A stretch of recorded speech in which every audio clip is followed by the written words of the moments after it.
Welcome, Rotarians and guests, to the Rotary Club of York, where our mission is to improve life in the city of York by connecting our club's diverse community leaders through fellowship, action, and service. I am your president, Courtney Piccolo, and as you know, we start off all of our meetings by reciting the four-way test. Will you join me? Is it the truth?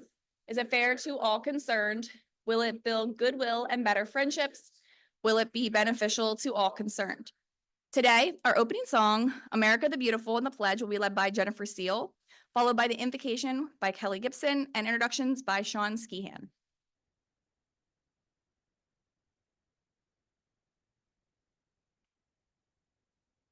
It's just so weird to walk up without anything. Please join me. Oh, nope, wrong song. Oh, beautiful for spacious skies, for amber waves of grain, for purple mountain majesties above the fruited plain. America, America, God shed his grace on thee, and crown thy good with brotherhood from sea to shining sea. I pledge allegiance to the flag of the United States of America and to the republic for which it stands, one nation under God, indivisible, with liberty and justice for all.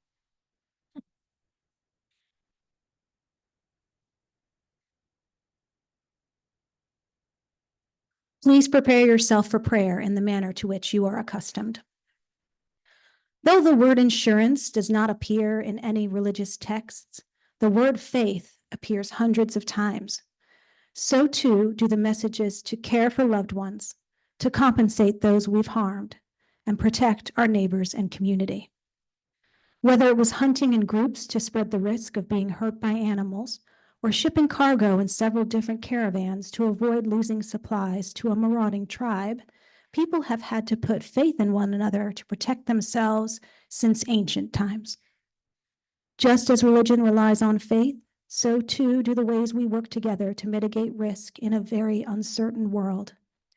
The doctrine of utmost good faith, also known as uberrima fides, is a fundamental principle that requires all parties in an insurance contract to act with honesty. This doctrine ensures transparency and trust, neighbor to neighbor.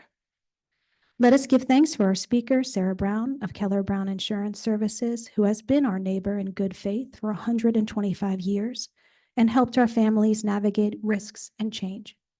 Let us also give thanks to the many hands that work together in partnership to bring us the meal that we share in fellowship today. Amen.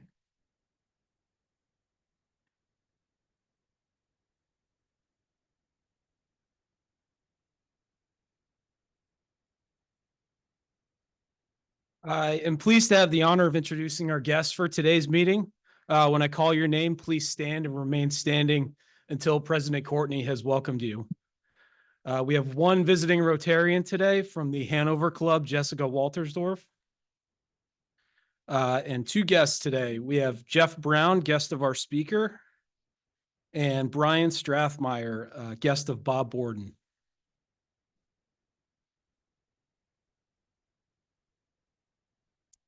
Visitors, thank you for carving time out of your busy day to be here with us today.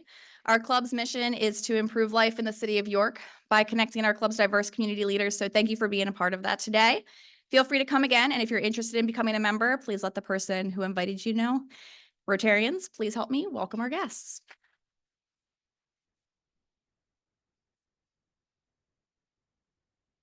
And now for some announcements. The investment committee will meet today at 1:20 downstairs in the mixed grill.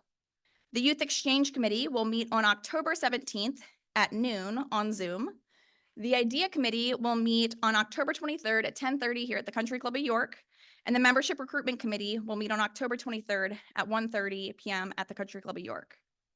Last week and the previous week, we had asked members if you could think of any questions to be able to ask our candidates. We have Janelle Stelton coming next week. And so if you are able to think of any questions, we have 30 minutes slotted for her. We have about 10 minutes of questions prepared for her. We've not received a lot of responses yet. So Mike Summers, where are you? Mike, right in here in the middle.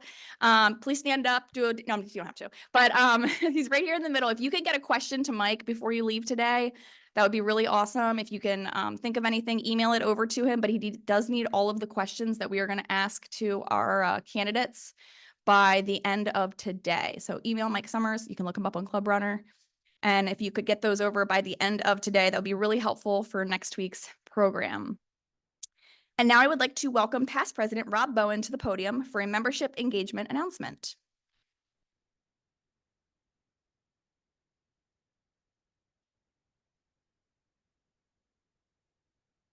It's been a while since I've been up here. I guess you're all gracious for that. Next week, we have the opportunity to ride the Northern Central Railway, formerly known as Steam into History. There we go. From New Freedom up to Hanover Junction and back. The train leaves the downtown New Freedom station at 4 o'clock, Wednesday, October the 23rd, as you can see on the slide. There will be snacks before boarding. I'm sure we're going to have a great time. We'll be riding in one of the newly refurbished coaches.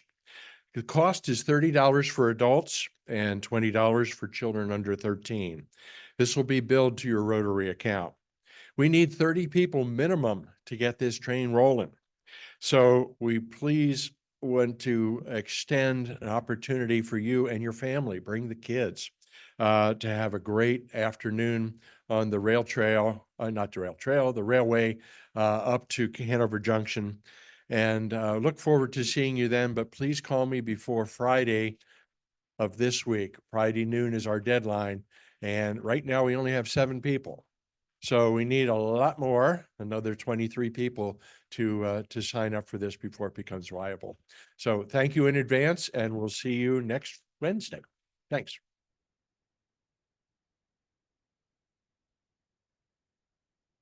Thank you, Rob.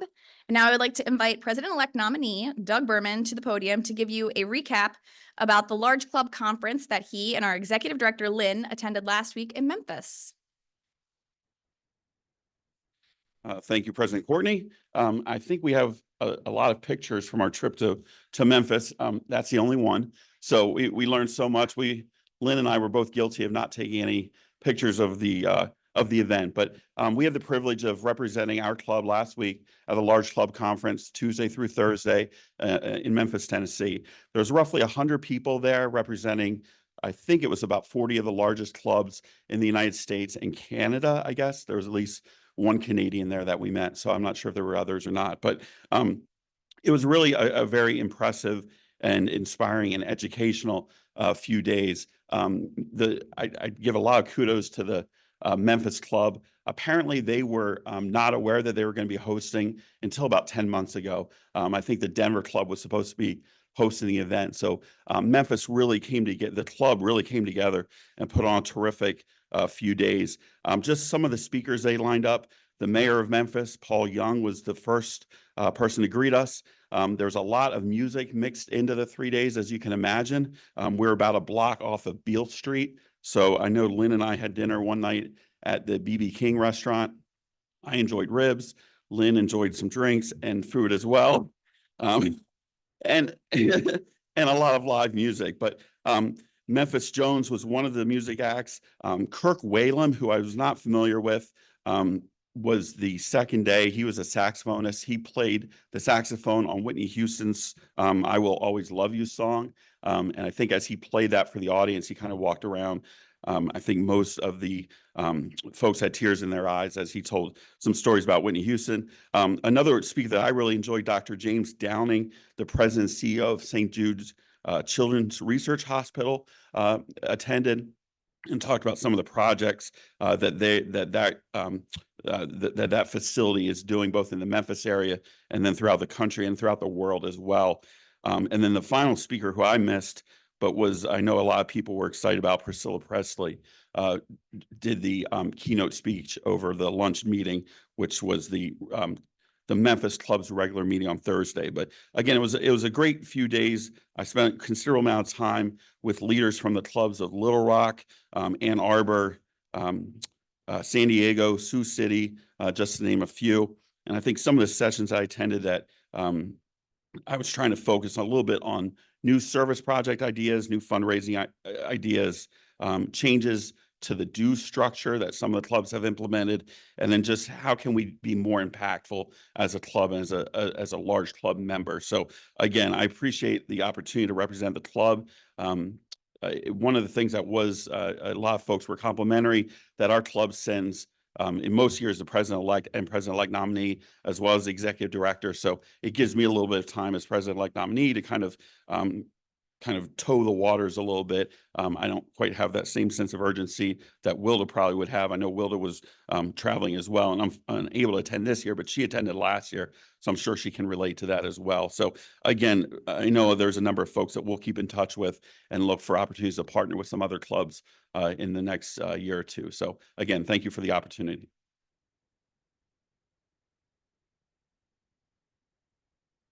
I just can't believe nobody got a picture with Priscilla Presley. You're in a room of 100 people and Priscilla's one of them and you don't get one photo. Just giving you a hard time. All right, now, thank you very much, Doug. And now I would like to invite Nick back to the podium. He's going to provide us with an update about the Rotary Leadership Institute conference that he, along with several other members from our club, attended last week in Harrisburg. Nick. So I think we should have a couple more pictures. There we go. A couple more pictures than Doug had taken this weekend. So good afternoon, Rotarians. As Courtney said, this past weekend, myself, Eric Chase, Leanne Wilson, and Elaine Bonneau attended the RLI Institute, which, as Courtney said, is the Rotary Leadership Institute. The main seminar, it was a seminar, had about 6 different sessions. Each of them was led by an instructor, but the main purpose is to facilitate discussion among the different members in attendance. As you can see from the pictures, York had the most representation. We had 4 members in total of 10 that attended. We had a lot of fun meeting fellow Rotarians, and we also at one point were taught by a clown. So really what I wanted to do was just briefly discuss my 3 biggest takeaways from the seminar. Firstly was the main point that all it takes is one Rotarian with one idea to make a change. Just as Rotary itself was started in Chicago with one idea from one man, we can make a big change with one idea from one person here in York. The second thing that I wanted to touch on was a piece that they had discussed, that the Rotary Foundation and any grants that we receive from the foundation, those matches that we have to put up for the grant to receive can come from anywhere. One of the speakers talked about a business person who was in his club who was selling his business. And in the sale of his business, he asked the corporation who was buying to make a $10,000 donation to Rotary. They made that donation, and then they got 3 other clubs. They each put up $500, and they were able to do a big service project in Africa with $500 upfront from their club. The other 10,000 was brought in from another organization. So I thought that was a great piece of creative option to bring in funds to the club that isn't maybe necessarily going to club from in the club, but if somebody's doing a sale or something like that. And then the last takeaway, this one, I'm going to ask for a little bit of audience participation. So if anybody has joined the club within the last 2 years, I'd like you to please raise your hand and hold it up high for me. So everybody look around. These are all the people who we've had join the club within the last 2 years. I think that's wonderful. I think that's great. But what I think is most important is that they told us that these people, everybody raised their hand who was in here for 2 years, are the people who are most likely to leave Rotary. So these people are the members who we need to keep engaged. We need to bring them to committee meetings. We need to bring them to events. We need to ask them to sit with us at lunch. But most importantly, President-elect Wilda, these are the people who you send to RLI next year. Thank you.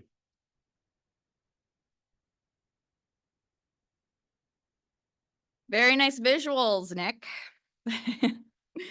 No, thank you very much for attending RLI, to Nick, Elaine, Leanne, and Eric. Your dedication to growing as leaders and bringing new ideas back to our club is truly inspiring. And now I would like to invite past president Brian Tate to the podium for an announcement around America 250 PA. Thank you, President Courtney. This summer, I spoke to everybody here in the room about the History Made Here Commission. That's our York County Commission celebrating not only the county's 275th birthday, but the country's 250th birthday, and also the 250th anniversary of the Articles of Confederation. And just an hour ago, we dedicated the mural that was created during the county's birthday in August. And it was great to not only see that piece of artwork put up on the backside of the county's administrative center just outside of the Yorktown Hotel's entrance, but it was great to also celebrate artist and Rotarian Ophelia Chambliss and Rotarians Kelly Gibson and Lynn Bergdahl for their participation in getting community members to take part in an art project that not only celebrate our collective artistic abilities here in York County, but the outstanding 275th birthday that we're celebrating this year. Now, thanks to the generosity of the York Rotary Foundation grant to sponsor the York County Liberty Tree and to the ongoing stewardship of that tree by the Preserve Planet Earth Committee of our club, I invite everyone here to the dedication of the York County Liberty Tree. And that's going to be tomorrow, October 17th at 1 o'clock at the York Colonial Courthouse. For those of you who aren't sure which courthouse I'm talking about, that's the replica of the original one that sits at 205 West Market Street. So during the American Revolutionary War, the Sons of Liberty often convened under the nation's original Liberty Tree in Boston to discuss their opposition to British rule in the colonies. This historic tree became a beacon of hope to colonists and a symbol of American freedom. To stymie these colonists, the British destroyed Boston's Liberty Tree. And after that, patriots throughout the 13 colonies began to designate new Liberty trees in each of the colonies. The last known original Liberty tree was on the campus of St. John's University in Maryland, in Annapolis, until it was destroyed by Hurricane Floyd in 1999. Thanks to landscaper Mark Maynard, who rescued and revived parts of this original tree, direct descendants of the Liberty Tree are thriving and making their way across the nation.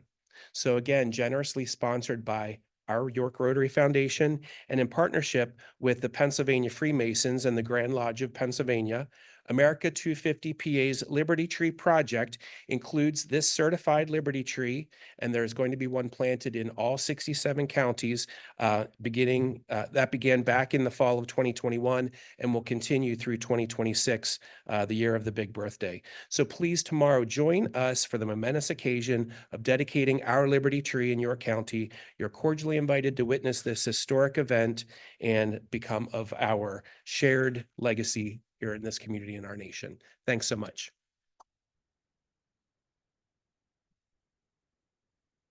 Thank you, Brian. And now I would like to invite past President Josh George to the podium to induct our club's newest members.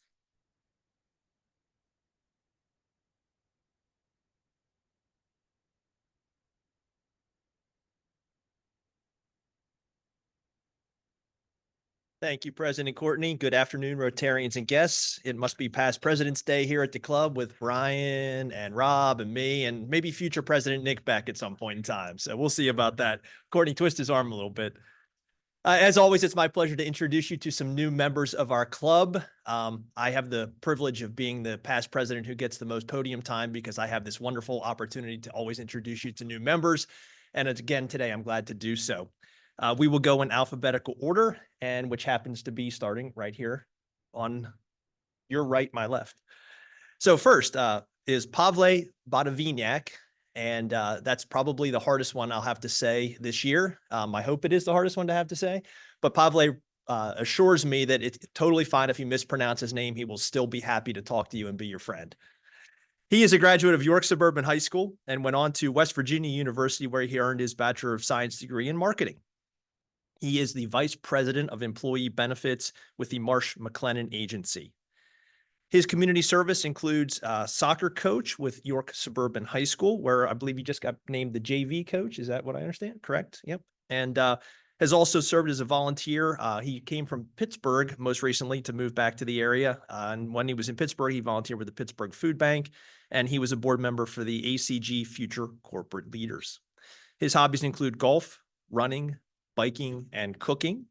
And he is engaged to Carolyn, and they are the parents of Margot May, who is just turned one. And his fiance, Carolyn, is expecting their second in a few months. So he will be soon the parent of 2 young children.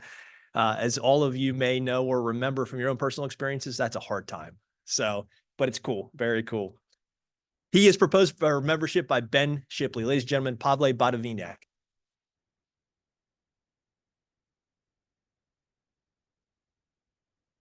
And next in the middle, we have Danny Mays. Now, this is not to be confused with Dan May, who is already a member of our club. So Danny Mays, plural, sort of, not really, versus Dan May. So make sure you keep them straight when you say hi to these folks. Danny is a graduate of Chambersburg Area High School and went on to Delaware Technical Community College for business administration, and then also to Adams State University in Colorado for business administration. He works 9 to 5 with Integrity First home buyers, but his true passion is lacrosse, and he is the owner and director of operations of Team Money Lacrosse, based here in central Pennsylvania. His community service includes service with the Cumberland Valley Business Association. He's been part of the Seymour Good Foundation and also the Buy Local Coalition. His hobbies include time with family, personal health, and reading. And he and his girlfriend Jocelyn are the parents to Luella, who is 9, Sophie, who is 8, and Lily, who is 6. He is proposed for membership by Natalie Dennis. Ladies and gentlemen, Danny Mays.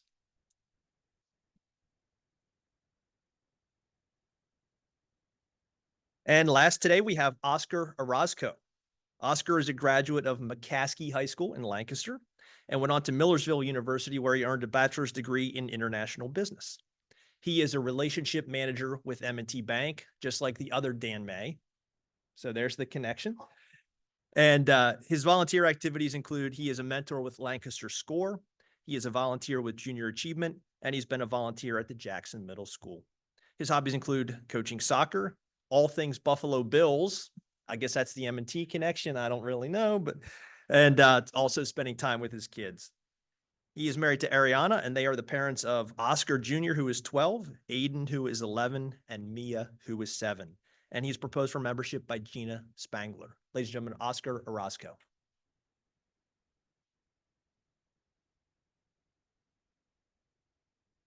Pavle, Oscar, and Danny, welcome to our Rotary Club. We are thrilled to have you be a part of our club's mission to improve life in the city of York. And don't be a stranger, you now have 300 new friends who are excited to get to know you. Rotarians, if you would please help me welcome our new members.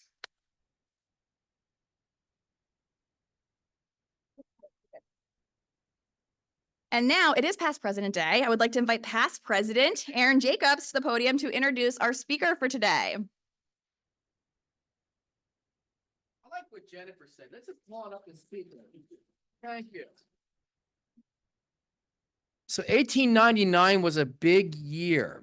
In fact, there are 2 organizations present in this room who founded their companies or their whatever in 1899. So I'm going to quiz the membership. Who can name the 2 organizations that are celebrating their 125th year? And if you get the answer right, there is not just 1 prize, but 2 prizes. Go ahead, Nick. Say it loud. Country Club of York, that's 1. Say it loud. That is correct. So on behalf of the Country Club of York, you may welcome yourself to a second dessert in the back. And on behalf of Keller-Brown Insurance Services, you can see Sarah for a free insurance quote. I've had the pleasure of knowing Sarah as well as her agency for quite some time now, and I've always found it remarkable how often history, family, and community dominates both their philosophy and operations. And today we're going to hear about that story of one of the longest running family businesses in York County, the Keller-Brown Insurance Services. To give you some perspective, according to Sarah, who says according to Business Week, that 40% of family-owned businesses reach the 2nd generation.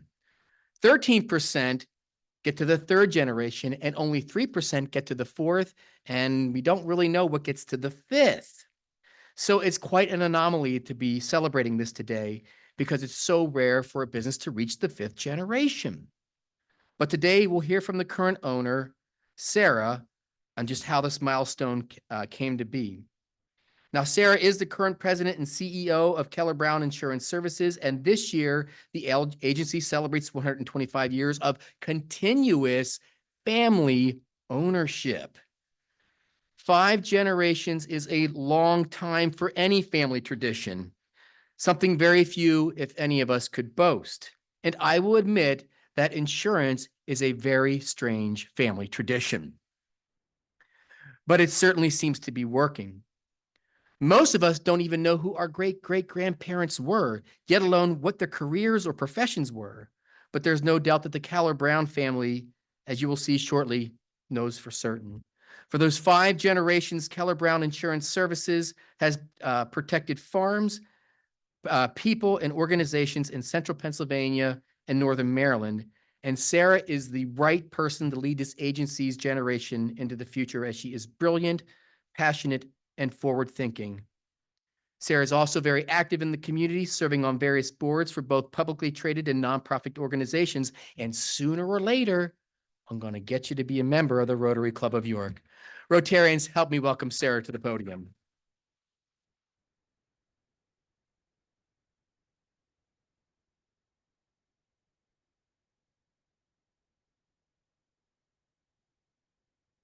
Hey. All right, thank you very much for having me today. Before I get into the presentation, I wanted to say a few brief things. And the first is there are a lot of people in this room who I respect and admire.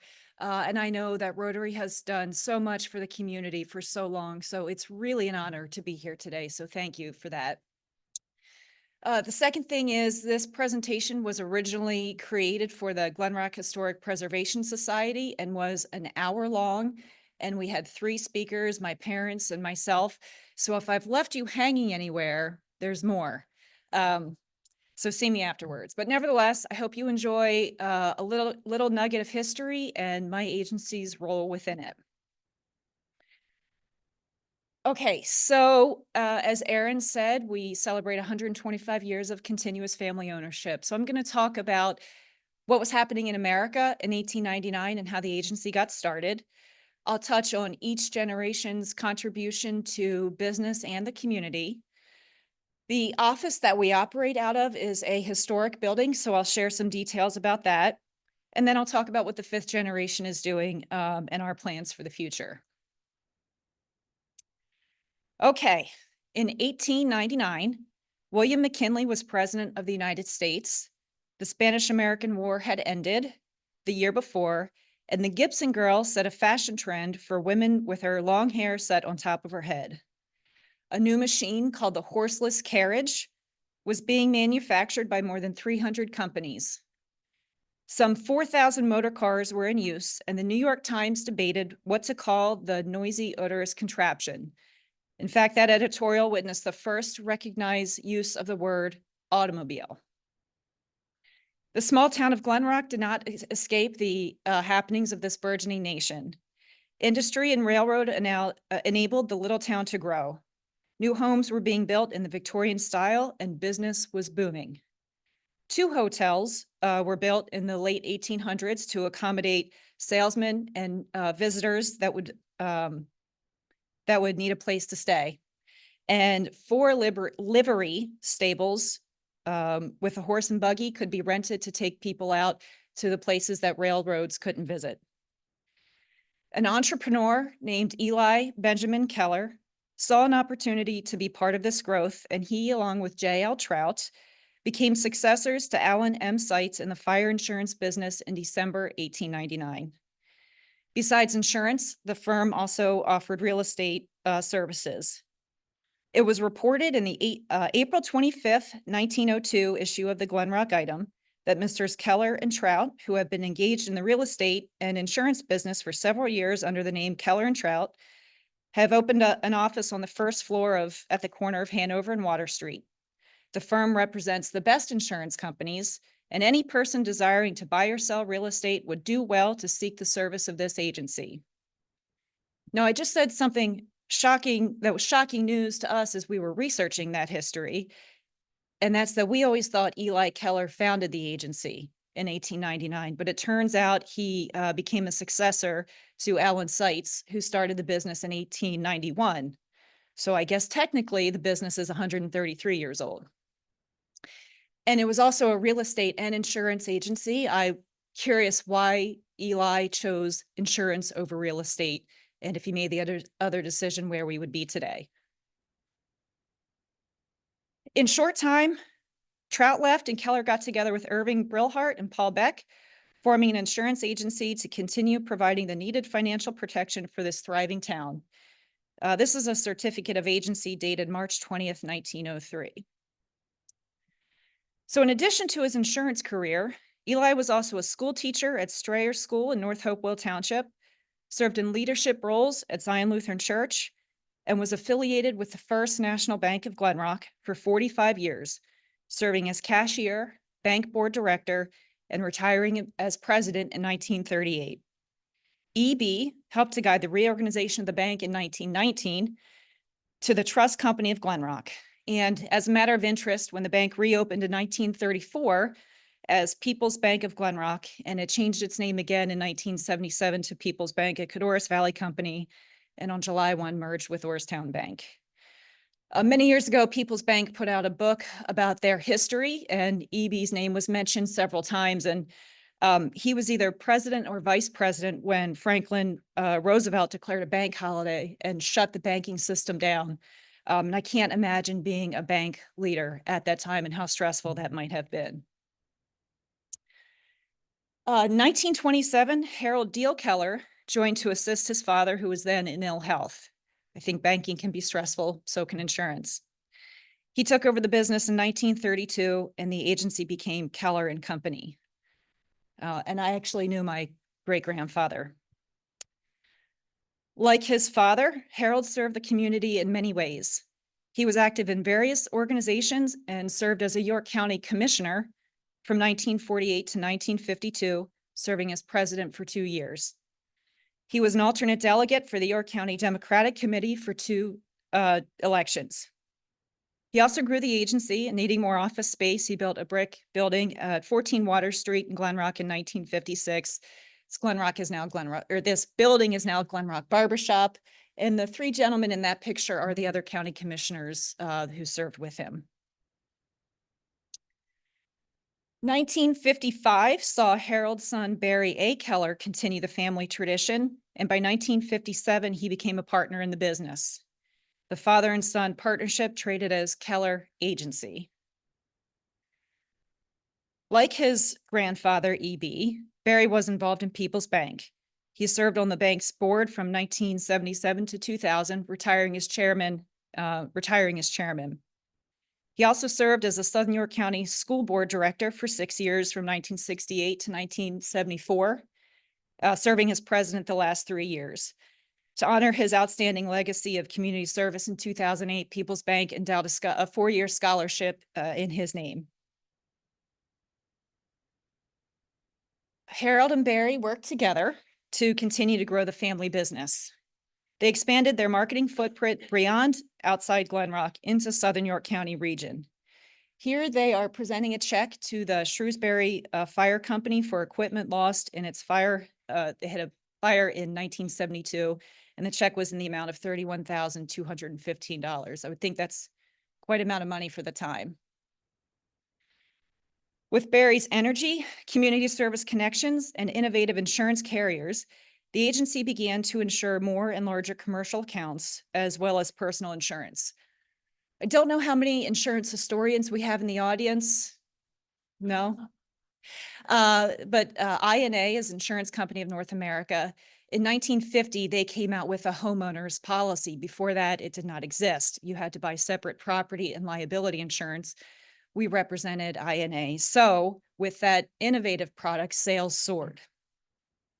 And in these pictures, in the top center and left is Leon Sobel of Sobel's Markets, who are still customers today, and Adam's in the audience. So I think that's pretty cool family business story.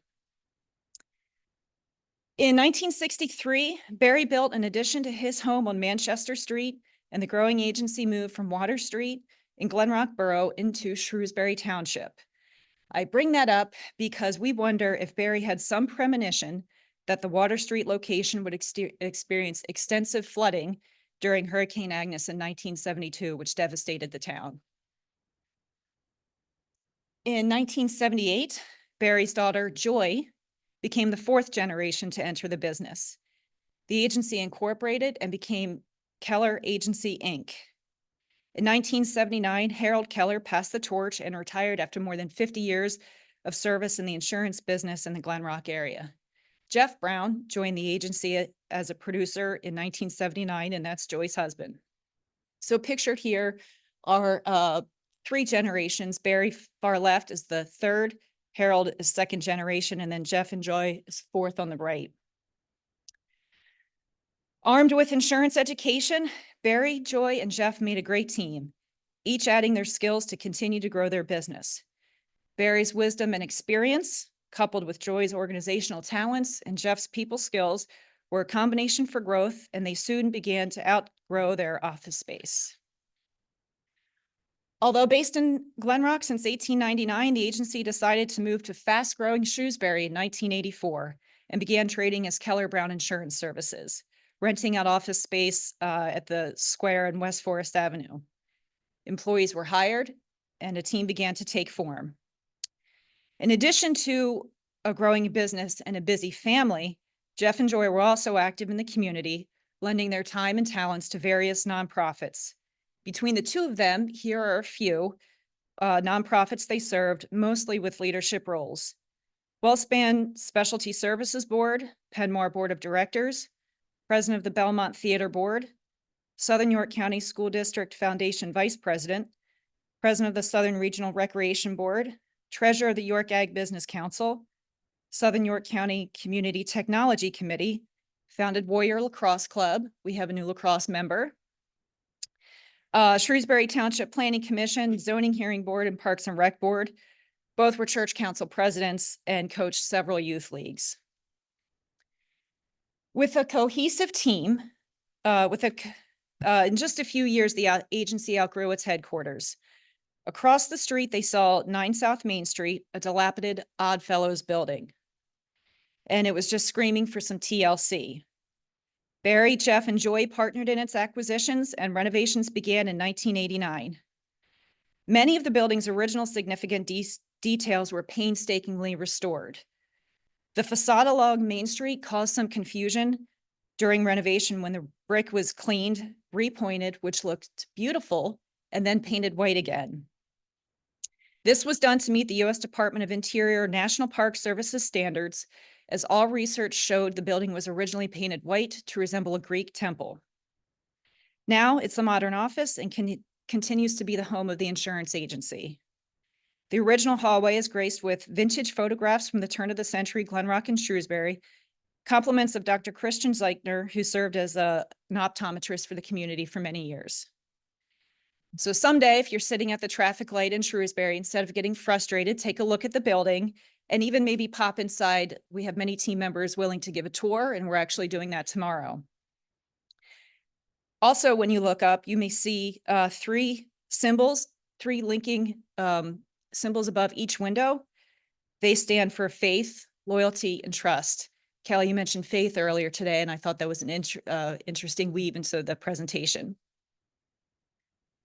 Our team likely thought Jeff and Joy were crazy, but they had a vision to turn this eyesore into a gem. A big surprise to them was news from the structural engineer that the building was not sound. So to shore it up, we had to install structural steel from the basement all the way up to the roof trusses. One of the most challenging issues of the project was the 3rd floor ceiling. Upon it, it was painted a mural of the Oddfellows' all-seeing eye, and that's the center picture there. It was in very rough shape. It was cracked, and there was a chunk of the corner that had fallen to the floor. Because we worked with the National Park Service to save the historic building, we had certain requirements in the renovation, and they wanted us to completely restore the ceiling. But we came to them with another idea, and that was to take chunks of the art down and display it throughout the building as art, which fortunately they agreed. So we worked with a local artist, Robert Carl Dietz, to restore it. And now we use the 3rd floor for staff meetings, and the all-seeing eye is bigger than my wingspan, so it's pretty cool sitting in our 2nd floor. So I've mentioned the Oddfellows, but who were they? In 1953, Franklin Pierce was president of the United States, and were about 500 people living in Shrewsbury Borough. The Civil War was less than 10 years away.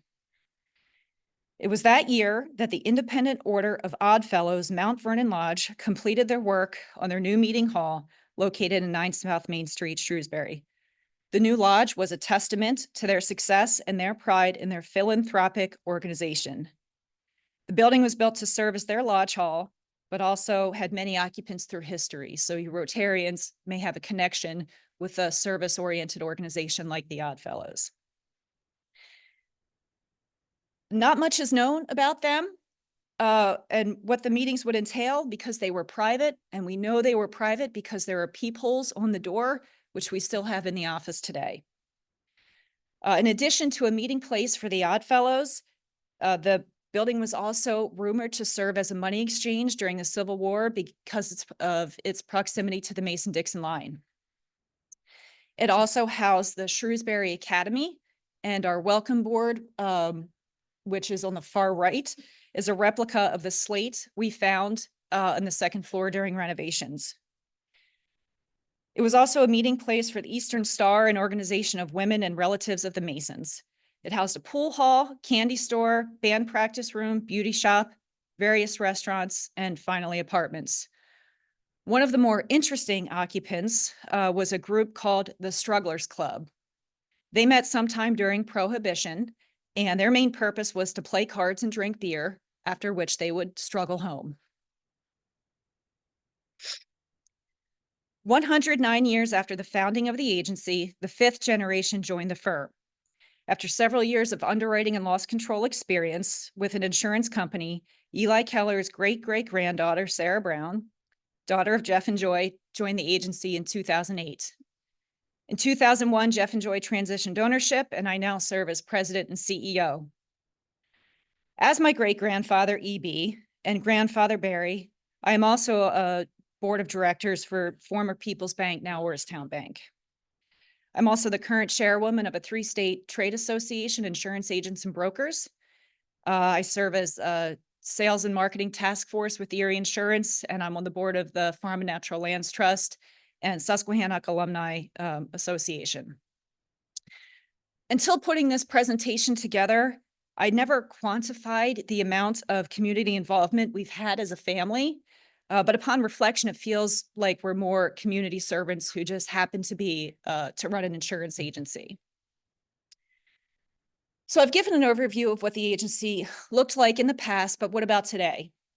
Today we have 23 employees and we have a hybrid work environment, so people can work in our office.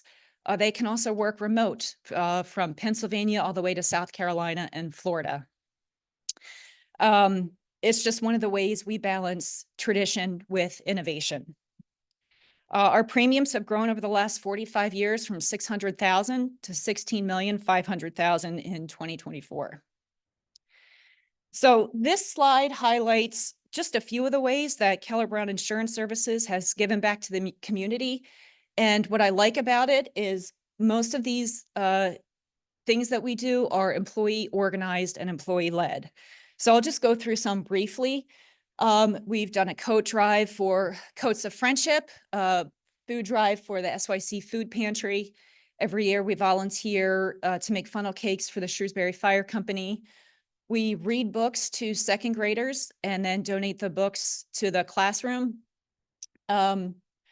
We have a scholarship with the Southern York County School District Foundation endowed in the name of an employee who worked with us for 37 years and was also the valedictorian of the school. And this year's recipient is a cancer survivor, so it's really cool to give that award to her. I've been an MC at a women's conference and been to DC to lobby for small business. We also have a holiday card drawing contest. So the winner of the contest gets to have their artwork on our holiday card. And we also give a $500 scholarship to a charity of their choice. And every year we have a motto. This year it's doing good by doing well, and a little typo there. And it really talks about you running a profitable business so you can do good work in the community and vice versa. So I think what this slide really epitomizes is what a healthy local business can do for the community and what a community can do to help contribute to a healthy business. We have 4 core values and are adding a 5th in 2025. The 5th one will be growth, but they are family, integrity, diligence, and loyalty. When we meet for quarterly staff meetings, we talk about what these values mean to our team members. They share how they saw other people live our values. I won't read them here for the sake of time, but these are our fiddle. Our focus on education, continuous improvement, and relationship building not only helped us to navigate transitions, but also put us in a strong position to acquire 5 other agencies, most recently H.N. Fishel and Associates and Redline in 2017. Teamwork and focus on building strong relationships within the insurance community have been instrumental in navigating these changes and supporting our continued growth. So this is just a one-page history of the transition in family ownership. And most of my presentation has been on our history, which I am very proud of, but my focus is on the future. My vision is to continue evolving while maintaining relationships with carrier partners, customers, and the community. The insurance industry is complex, and our goal is to simplify the process for our customers, making insurance transactions as seamless as possible. What remains unchanged is that the agency Eli Keller, founded in 1899, still relies on good old-fashioned customer service, giving its clients the personal treatment they expect and the individual attention they deserve. As many of you are aware, it is increasingly becoming challenging to run a small business, and the independent insurance agency is no different. We compete against online carriers with billion-dollar advertising budgets, online-only options, and private equity continues to gobble up agencies.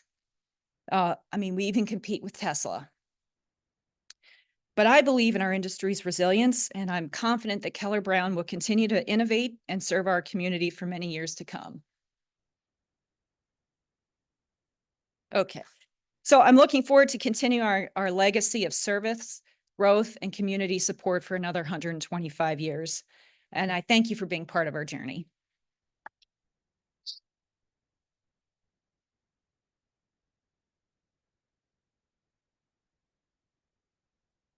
And with that, I welcome any questions. Yes. There's a mic. Not a mic. Can you tell us about how the Keller family first arrived in Glen Rock? Was it EB's generation or some generations before? So EB's family or that of his wife, I think were in Hopewell Township, which is outside of Shrewsbury. And the slide we had that was an hour long does talk about that journey. And I might have to have Jeff, if you can give me some help with, I think EB's father or grandfather came from Germany. We've been here a while. Yes. Yeah, Al. Sarah, as probably everyone in this room has found out or is finding out this year, it's a tough time to be in property insurance. How has that, or how is that, because it's not going to change, how is that changing your approach and your perspective at Keller-Brown? That's a really good question because it was pretty impactful for us within the last year. So previously, our focus would be on writing new policies and just trying to write new business. August 7th of 2023, a tornado came through Glen Rock and came through the area. And that was a pretty catastrophic event for the agency. I think outside it wasn't as well known, but it went through the heart of our footprint and it was pretty devastating. So because of that, we have focused less on writing new business and more on writing profitable business. So we have tightened our underwriting standards and we're being more selective with the customers that we are acquiring because writing policies is one thing, but we look to write profitable policies. So that's us as an insurance agency, but the industry is doing that on a broader level. So the industry is pulling different levers. You might have seen in California, companies are just leaving the state. In Florida, I mean, I'm so thankful I'm not an agent in Florida because it's really just the state insurance department offering insurance. So some things that insurance companies are doing so they don't have to leave the state. Raising rates is one thing, which I'm sure you've all experienced. But quite honestly, if all you've gotten is a rate increase, you're pretty lucky. They are also tightening underwriting guidelines. So they're looking at, if you have a tree overhanging your building, they won't write you, or they might make you cut it down, cracks in sidewalks. If your roof, so they're tightening underwriting guidelines. They are changing coverage terms. For example, if your roof is over, make up a number 10, 12, 15 years old, instead of getting replacement cost valuation for your roof. So if you have a 20-year-old roof, have a claim, you get a brand new roof. That's replacement cost. They might say, okay, if your roof is over a certain age, you're getting actual cash value, which is a depreciated settlement. So if you have a 15-year-old roof and have a claim, you're going to get enough money to put back a 15-year-old roof. They can change deductibles as well. Instead of having $1,000 deductible, you might have a 1 or 2% deductible. And what that means is it's 1 or 2% of your building limit. So the higher your building limit, the higher deductible. And some of those things aren't always obvious. So our guidance to customers, when they ask, hey, my rates are going up, what can you do? There's a lot of different things we look at because, we could put you with another company, but are the terms the same? I mean, a 1% deductible versus $1,000 deductible could be thousands of dollars. A replacement cost roof settlement versus ACV, actual cash value, can be huge. So it's a very long answer to, I think, what are we seeing? But yeah, my advice would be, as a consumer, proper maintenance. Don't use your insurance policy as a maintenance policy. It is your duty as a property owner to maintain your property. So roof upgrades, things like that are going to put you in the best position. And then work with your agent. If pricing is an issue, what can we do to get it down? Sometimes you can work with the same company to get the rates down. Sometimes it's changing the pay plan. So there's levers that can be pulled instead of just changing carriers. Sarah, you had mentioned a long relationship with Sobel's Market, and I'm kind of curious in Keller-Brown trivia. Do you know who your longest running existing customer is? And more importantly, how long have they been a customer? I don't know exactly that data. However, we do have a customer that has been with us for over 50 years, and he remembers meeting Harold Keller, who's the second generation, and being in their house and talking about insurance. And he's been a customer this whole time. The other thing is multi-generational customers like Sobel's, just families that continue to do business with us. 50-year club. Oh yeah, we have a 50-year club, which I forget the details of, but customers who are in business, customers who have been with us for 50 years or more, we do make a donation to a charity of their choice for that.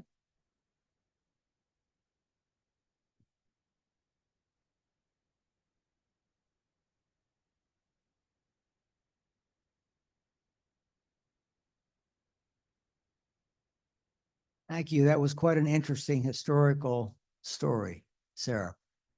My question, you are an independent insurance agent, and my question is, as an independent insurance company, how easy is it for you, because of all the big insurance companies, to request and move around to get coverage from insurance companies that you may not have dealt with in the past, or are you locked into a certain few?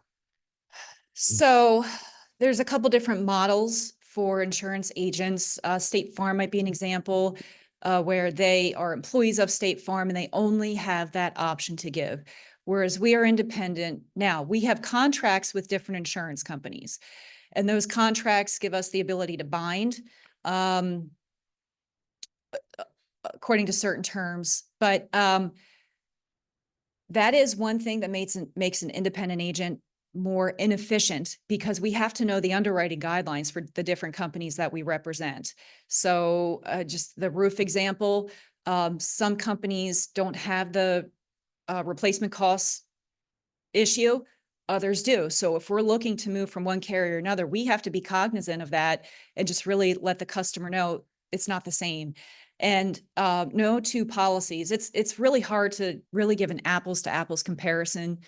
So what we do is really just try and listen to what's important to the customer. And we know like where other companies might have some strengths, weaknesses, how difficult or easy are they at the time of claims or things like that. And that's how we try and navigate.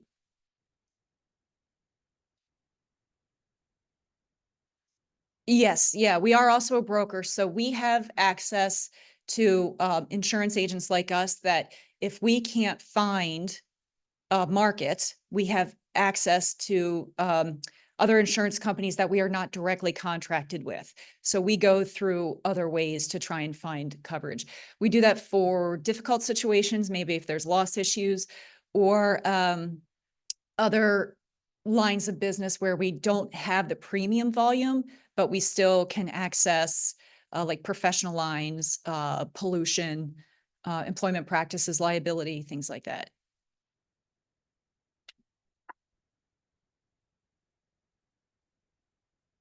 Thank you.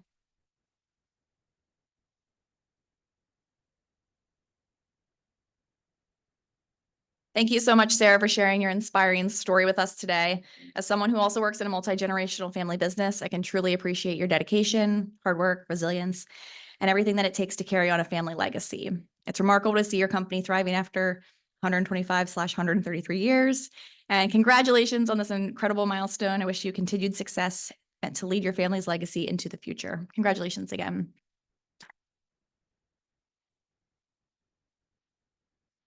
And as you all know, instead of giving the speakers a gift, we purchase a book and we ask them to sign the book plate and donate it locally, which goes perfect with what you were sharing with us with what your company does to the second graders.